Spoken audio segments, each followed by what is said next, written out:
I want to explain to you the difference between Intarsia and Fair Isle methods of color work. First, Intarsia, and I have an example of it here. Intarsia is when you have a block of color in your knitting. So here we have a baby blanket with the background in cream and then an insert done using the Intarsia method in this mustard yellow. And that is an example of Intarsia. It's more modern, it's a little bit more geometric. And then we have an example of Fair Isle, which is named Fair Isle because of the tradition of knitting it comes from.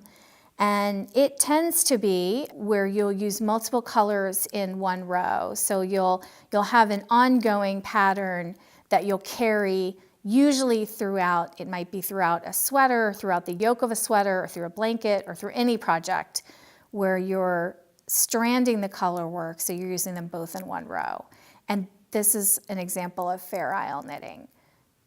And that is the difference between Intarsia and Fair Isle.